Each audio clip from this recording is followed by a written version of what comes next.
शुरुआत में हमें बताया जाता है कि आज हम जमीन से खड़े होकर आसमान से गिरने वाले मेट्रॉइड्स की बारिश को देखेंगे। यानी कि आज आसमान से बहुत सारी चट्टानों के टुकड़े जमीन पर गिरने वाले थे। ये नजारा हर कोई देखना चाहता है क्योंकि ये जिंदगी में बहुत ही कम होने वाली चीज है। अब ये मेट्रॉइड्स की बारिश काफी ज्यादा होने वाली थी, इसलिए दुनिया भर से सभी स्पेस यानी आसमान के प्रोग्राम्स को बंद कर दिया जाता है। तो अब हर कोई जमीन पर खड़े होकर अपनी आंखों से ये नजारा देख सकता था। इसके बाद हम कहानी के मेन कैरेक्टर एक प्रोफेसर को देखते हैं जिसका नाम एलेक्स था। वो भी अपनी फैमिली के साथ ये चीज देखने को बिल्कुल तैयार था। साथ ही दुनिया भर के अलग अलग लोग भी टेलीस्कोप के जरिए आसमान में देख रहे थे। वो काफी बेताब थे मेट्रॉइड्स की बारिश को देखने के लिए, क्योंकि वो चीज हर कोई इंजॉय करना चाहता है। यूएस में नासा की एक टीम जिसकी लीडर डॉक्टर मेडी थी, वो भी अपनी टीम के साथ इस चीज पर नजर रखी हुई थी। अब इस रात आसमान में बहुत बड़े बड़े मेट्रॉइड्स के टुकड़े दिखाए जाते हैं जिनका साइज इतना बड़ा था कि अगर एक भी जमीन से टकरा जाता तो दुनिया तबाह हो जाती। अब एक कपल दिखाया गया जिनमें लड़का साइंटिस्ट था और वो अपने इस दोस्त से जल्द शादी करने वाला था। इस साइंटिस्ट ने भी अपना टेलीस्कोप सेटअप कर लिया था क्योंकि हर किसी की तरह ये भी काफी एक्साइटेड और जोश था, पर उसकी दोस्त उससे शादी की बात करना चाहती थी। अब दिखाया गया कि कुछ बड़े बड़े मेट्रॉइड्स जो जमीन की तरफ बढ़ रहे थे, अचानक उन्होंने अपना रुख बदल लिया और अब वो चांद की तरफ बढ़ने लगे, जो देखकर सभी लोग काफी घबरा जाते हैं। फिर अचानक एक मेट्रॉइड का बड़ा सा टुकड़ा चांद की सतह पर आकर तबाह हो जाता है, जिससे वहाँ धमाका हुआ और चांद का बहुत बड़ा हिस्सा टूट गया, जिससे अब मेट्रॉइड और चांद का मलबा जमीन की तरफ गिरना शुरू हो जाता है। ये देखकर डॉक्टर मेडी यूएस के प्रेसिडेंट को फौरन इस बारे में खबर कर देती है। मेडी और उसकी टीम अपनी कैलकुलेशन हिसाब से पता लगाते हैं कि अगले 1 घंटे में ये मलबा जमीन से आकर टकरा जाएगा, जिस बारे में उन्होंने प्रेसिडेंट को भी खबर कर दी थी, जिस वजह से पूरी जगह को बंद कर दिया जाता है। लेकिन कुछ ही देर बाद मेट्रॉइड का एक छोटा सा टुकड़ा जमीन की एक सतह से आकर टकरा गया, जिससे वहाँ धमाका हुआ और जमीन पर भी काफी तबाही मच गई, जिसकी खबर फौरन साइंटिस्ट यूएस के प्रेसिडेंट को करते हैं। एक मेट्रॉइड का टुकड़ा ऑस्ट्रेलिया के एक समंदर में आकर गिर जाता है, जिससे वहाँ काफी बड़ी सुनामी की लहर बन जाती है और इस वजह से ऑस्ट्रेलिया और आसपास के मुल्कों में सुनामी आने लगती है। पर फिलहाल इससे इतनी तबाही नहीं हुई क्योंकि पहले ही लोगों को वहाँ से निकाल लिया गया था। मेडी प्रेसिडेंट की एक मीटिंग में उन्हें वीडियो कॉल करती है और सारी सूरत हाल के बारे में खबर करते हुए बताती है कि मेट्रॉइड के इस हादसे की वजह से चांद ने अपनी जगह बदल ली, वो जमीन के करीब होता जा रहा है। कैलकुलेशन से हमने पता लगवाया है कि वो जमीन की 35,000 किलोमीटर करीब आ चुका है। ये चीज काफी परेशान करने वाली है। मजीद इसका क्या इम्पैक्ट हो सकता है, इस बारे में हम पता करवा रहे हैं और किस कदर ये इम्पैक्ट खतरनाक हो सकता है ये भी पता लगवाया जा रहा है। जो बात सुनकर सभी काफी फिक्रमंद हो जाते हैं। अब पहला मेट्रॉइड का टुकड़ा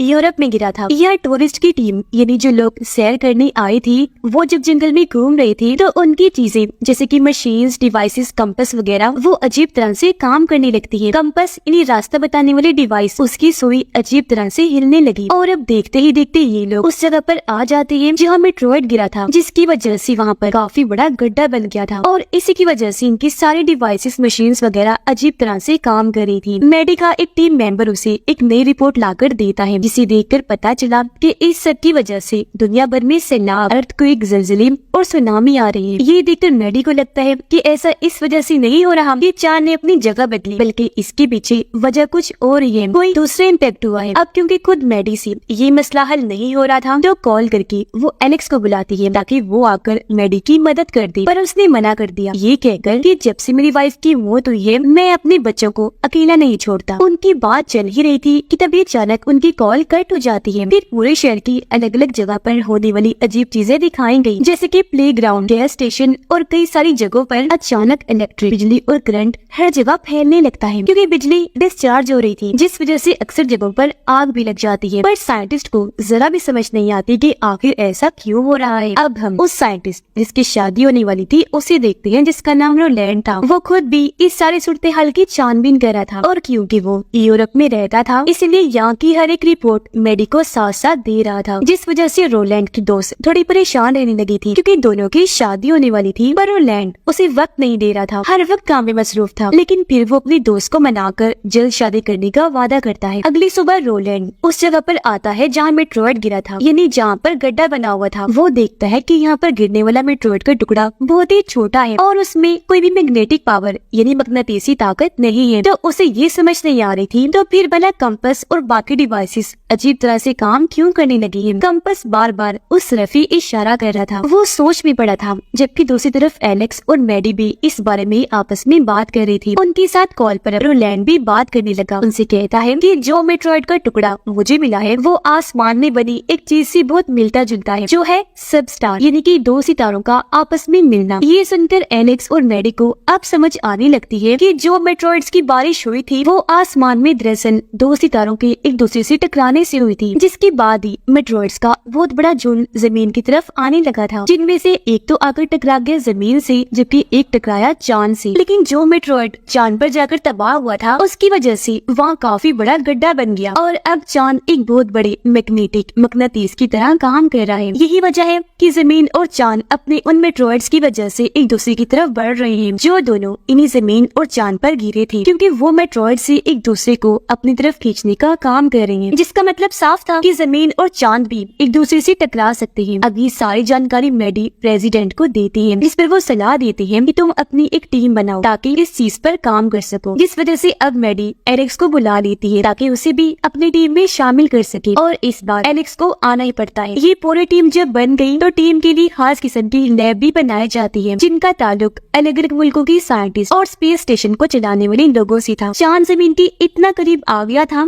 कि अब वो जमीन से बआसानी नजर आ रहा था, जिस वजह से अगले 2 दिन में बिजली से जुड़ी हर चीज बंद होने वाली थी। अब रात के वक्त एलेक्स और मैडी एक होटल में बैठी जब खाना खा रही थी तो अचानक वहाँ की लैब अपने आप ही फटने लगती है। ये जब बाहर आए चेक करने तो पता चला कि जमीन पर से एक काफी बड़ी इलेक्ट्रोमैग्नेटिक लहर होकर गुजर रही है, जिसने जमीन की ग्रेविटी को इम्पैक्ट किया है, यानी कि ग्रेविटी पर इस लहर के असरात पड़े हैं। ग्रेविटी बहुत ही कम हो गई है, जिसकी वजह से दुनिया भर की तमाम चीजें जैसे कि लोग, गाड़ियाँ, बाइक्स, मशीन, जहाज, हर चीज हवा में उड़ने लगी थी। और अब जैसी लहर गुजर गई हर चीज वापस स्टेबल हो जाती है, यानी अपनी जगह पर वापस आ गई थी। अब एलेक्स अपने साथियों को बताता है कि मेट्रॉइड के टकराने की वजह से चांद का मास जो पहले जमीन से काफी कम था अब वो हद से ज्यादा बढ़ गया है, जिस वजह से चांद का वजन भी बढ़ गया है, उसमें भारीपन आ चुका है और यही भारीपन जमीन की छोटी मोटी चीजों पर अपना असर डाल रहा है। अगर ऐसा ही चलता रहा तो बहुत जल्दी चांद जमीन के बहुत करीब आ जाएगा, जिससे इस तरह की और भी कई सारी इलेक्ट्रोमैग्नेटिक लहरें आने लगेंगी। अब ये सुनकर गवर्नमेंट मजीद तबाही को रोकने का प्लान बनाती है। वो हर चीज जैसे कि जहाज, ट्रेन, ट्रैफिक और लोगों को रोकने का फैसला करती है। हर जगह ये खबर फैला दी गई कि लोगों को अपने अपने घरों में ही रहना है, बाहर बिल्कुल नहीं निकलना। कुछ देर बाद एक और ताकतवर इलेक्ट्रोमैग्नेटिक लहर आई, जिस वजह से फिर से लोग हवा में उड़ने लगे और इस बार तो सिस्टम भी बंद हो जाते हैं, क्योंकि उनमें ग्लिच, खराबी आ गई और तो सैटेलाइट्स और एक दूसरे से राब्ता करने का जो जरिया था, कम्युनिकेशन सिस्टम, वो भी बंद हो जाता है। बहुत तबाही मची, जिससे अब इन लोगों के पास गॉड के भरोसे पर रहने के अलावा और कोई रास्ता नहीं था। उधर रोलैंड काफी देर से अपने दोस्त को कॉल करने की कोशिश करता है, पर उसका राब्ता ही नहीं हो पाता, क्योंकि उसकी दोस्त जब ट्रेन से जा रही थी तो ट्रेन भी हवा में उड़ने के बाद जोर से जमीन पर आकर गिर जाती है, बुरी तरह तबाह हो गई, जिसमें कई सारे लोग मारे गए और कई जख्मी हो गए। और गिरी हुई ट्रेन में ही रोलैंड की दोस्त बेहोश पड़ी थी। सारे कैलकुलेशन करने के बाद मैडी प्रेसिडेंट को बताती है कि 39 दिनों के अंदर चांद जमीन से टकरा जाएगा। ये बहुत परेशानी वाली बात है, उससे पहले ही हमें कुछ करना होगा। उधर रोलैंड की दोस्त जहाँ बेहोश पड़ी थी, कुछ लोग आकर उन्हें रेस्क्यू कर लेते हैं, यानी कि उनकी जान बचाकर वहाँ से ले गए। अब पता चला कि सिर्फ 20% मुल्क ही ऐसे हैं जो एक्स्ट्रा बिजली की वजह से रोशन है अभी तक, वरना उनके अलावा पूरी दुनिया में तो अंधेरा छाया हुआ है। मुसीबतें बढ़ती ही जा रही थी, क्योंकि ये इलेक्ट्रोमैग्नेटिक लहरें अब बार बार आ रही थी और पहले से भी ज्यादा ताकतवर होकर। उधर एलेक्स की बच्ची अपने डैड को लेकर काफी फिक्रमंद हो रही थी, क्योंकि काफी देर से उनकी बात ही नहीं हो पाई थी, कॉल भी नहीं लग रही थी। वो ठीक भी है या नहीं ये भी बच्चे नहीं जानते थे। वो अपने दादाजी से जिद करने लगते हैं कि हमें डैड से मिलवाने ले चलिए। पहले तो उन्होंने मना कर दिया, पर उनके बार बार कहने पर वो मान गई। वो दोनों बच्चों को गाड़ी में बिठाकर वहाँ से ले जाने लगे एलेक्स से मिलवाने के लिए। पर जब ये रास्ते में थे तो फिर से काफी बड़ी इलेक्ट्रोमैग्नेटिक लहर आ गई, जिससे इनकी गाड़ी हवा में उड़कर काफी दूर जाके गिरती है। इनका एक्सीडेंट हो गया, जिसमें तीनों ही जख्मी हो गई। और क्योंकि अब रेस्क्यू टीम के पास बचाने का सामान भी थोड़ा ही रह गया था, टीम मेंबर्स भी कम थे, तो वो भी इन्हें बचाने नहीं आते। समंदर में एक बहुत बड़ी शिप जब आगे बढ़ रही थी तो लहर की वजह से वो भी पानी में ऊपर उठ गई, जिससे उसका बहुत सारा सामान भी बाहर निकलकर उड़ना शुरू हो गया। अगली ही पर शिप उल्टी सीधी होकर पानी में जा गिरी, पूरी तबाह हो गई। इससे काफी जानी और माली नुकसान हुआ, जिससे अंदाजा हो गया कि अब तो नुकसान हद से ज्यादा ही बढ़ गई है। तो इन सारे हालात को देखते हुए प्रेसिडेंट कर्फ्यू लगाने का ऐलान कर देती है। बस, ट्रेन, शिप्स, प्लेन, यहाँ तक कि लोगों को भी सख्ती से रोक दिया जाता है। अब मैडी ने इन हालात से निपटने का हल निकाल लिया था। वो सबको कहती है कि हम चांद की ग्रेविटी ही कर सकते हैं। हमें उसके कोर यानी मेन हिस्से में धमाके करने चाहिए, पर ऐसा करने के लिए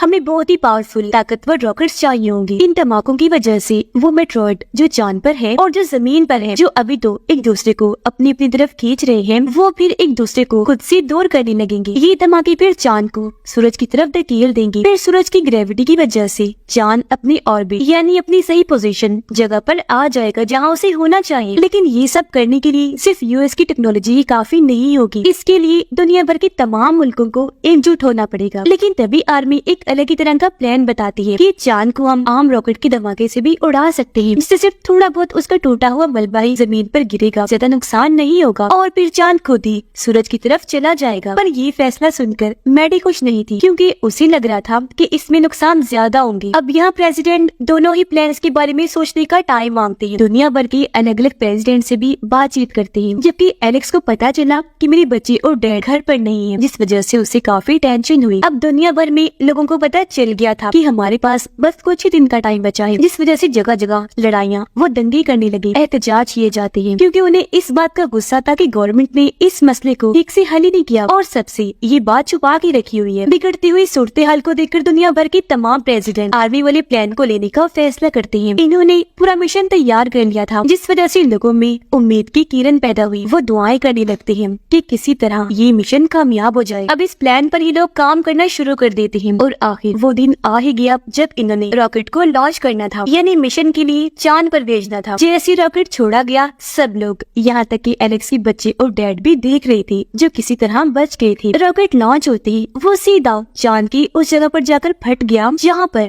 मेट्रॉइड के गिरने से गड्ढा बना हुआ था। बहुत बड़ा धमाका हुआ, पर वैसा कुछ नहीं होता जैसी लोगों ने उम्मीद लगाई थी। ये मिशन पूरा फेल हो जाता है, जो देखकर सभी लोगों की आंखें परेशानी की वजह से खुली की खुली रह गई, क्योंकि अब चांद और भी तेजी से जमीन की तरफ बढ़ने लगा और अब वो 5 दिन पहले जमीन से टकरा जाएगा, जिस वजह से सारे लोग फिर से डरने लगते हैं, क्योंकि चांद भी घूमता घूमता और टूट गया था और चांद वाले मेट्रॉइड ने भी अपनी जगह बदल ली थी, यानी कि अब मसला और बढ़ गया था। इसलिए अभी लोग मैडी के प्लान को लेने का सोचते हैं। यहाँ एलेक्स सबको कहता है कि हमें चांद के कोर को मैग्नेटिक करना होगा ताकि चांद बहुत बड़ा मैग्नेट बन जाए। इससे होगा ये चांद और उसमें बड़ा मेट्रॉइड एक दूसरे को खुद से दूर कर देंगे, जिसके बाद चांद सूरज की ग्रेविटी में जाकर नॉर्मल ऑर्बिट में घूमने लगेगा। लेकिन इसके लिए हमें चांद पर एक मैग्नेटिक डिवाइस को बनाना होगा। तो अब ये लोग फैसला करते हैं कि हम बहुत बड़े मैग्नेटिक सिस्टम को रॉकेट में सेटअप करके उसे चांद पर भेजेंगे और इस पूरे मिशन के लिए कुछ एस्ट्रोनॉट्स जो आसमान में जाकर मिशन करते हैं उन्हें भी चांद पर भेजा जाएगा। इस मिशन के लिए दुनिया भर के लीडर तैयार तो हो गए, पर उन्हें कुछ ऐसी साइंटिस्ट चाहिए होंगे जो मैग्नेटिक डिवाइस के बारे में बाकियों को समझा सके। इसलिए अब यहाँ प्रेसिडेंट एलेक्स और रोलैंड को चुनते हैं। अपना अपना नाम सुनकर वो दोनों ही काफी दंग रह गए, क्योंकि अब से पहले उन्होंने स्पेस में सफर कभी भी नहीं किया था। वो घबरा इस बात से भी रहे थे क्योंकि इस मिशन में रिस्क था, या कहीं कि ये पूरा ही मिशन मौत का खेल था। लेकिन अपनी अपनी फैमिली और दुनिया की हिफाजत करने के लिए उन्हें ऐसा करना ही था, इसीलिए दोनों ही मान गए। और अब मिशन पर जाने से पहले एलेक्स मैडी को अलविदा कहता है और उसे अपने बच्चों और डैड को ढूंढने का भी कहता है। उधर रोलैंड की दोस्त को जब ये पता चला कि इस मिशन के लिए वो भी जा रहा है तो उसे काफी बुरा लगा, इसलिए अब वो काफी मुश्किलात का सामना करते हुए रोलैंड के पास आई उससे मिलने। वो भी जैसे अपनी दोस्त को देखता है काफी जज्बाती हो गया। रोते हुए दोनों एक दूसरे को गले से लगा लेते हैं। अब दोनों ही जानते थे कि शायद रोलैंड जिंदा बचकर वापिस ना आए, इसलिए जल्दी दोनों शादी कर लेते हैं और बहुत सा अच्छा वक्त एक दूसरे के साथ गुजारते हैं। जिसके बाद दोनों यूरोप आए, जहाँ से ये मिशन पर जाने की तैयारी करने लगे। इनके साथ 2 और एस्ट्रोनॉट्स भी जा रहे थे। उधर एलेक्स की डैड की हालत काफी खराब हो जाती है। उन्हें पता था कि अब मैं बचने वाला नहीं हूँ, इसीलिए वो दोनों बच्चों को आखिरी अलविदा कहते हैं, जिसके कुछ ही पलों के बाद उनकी मौत हो जाती है, जिस वजह से दोनों बच्चे अकेले रह गए थे। पर इनकी किस्मत अच्छी थी क्योंकि एक अच्छा इंसान इनको शहर तक लिफ्ट देने की ऑफर करता है। दूसरी तरफ रोलैंड का मॉड्यूल लॉन्च हो जाता है और अब रोलैंड चांद पर आकर वहाँ कोई ठीक मुनासिब जगह ढूंढने लगा जहाँ वो अपनी चीजों सामान वगैरह को सेटअप कर सके। मैडी को भी एलेक्स के बच्चे मिल गए थे, इसीलिए वो फौरन राब्ता करके एलेक्स को इस बारे में बता देती है। ये जानकर वो काफी खुश हो गया और अब वो वीडियो कॉल करके अपने बच्चों को अच्छे से अलविदा कहता है, जिसके कुछ ही देर के बाद इनका ये मिशन शुरू हो गया और रोलैंड वाला मॉड्यूल चांद की सतह पर उतर जाता है। अब इनके मिशन की पूरी वीडियो लाइव दुनिया भर में दिखाई जा रही थी। सारे साइंटिस्ट एस्ट्रोनॉट चांद पर आकर अपनी डिवाइस मशीन को वहाँ सेटअप करने लगते हैं। कैलकुलेशंस करके इन्हें पता चलता है कि जो जगह इन्होंने चुनी थी, इन्हें जो इनका टारगेट है वहाँ तक जाने चलाने के लिए इन्हें 6 घंटे लग जाएंगे। इसके अलावा जब इन्हें बैटरी में गड़बड़ का पता चला तो वो इसे भी बदलने का सोचते हैं, पर इसको भी बदलते बदलते 5 घंटे लग जाने थे। इसलिए अब जनरल इनसे राब्ता करता है, कहने लगा कि तुम चांद की पूरी सतह को स्कैन करो और जिससे जमीन पर इम्पैक्ट हुआ है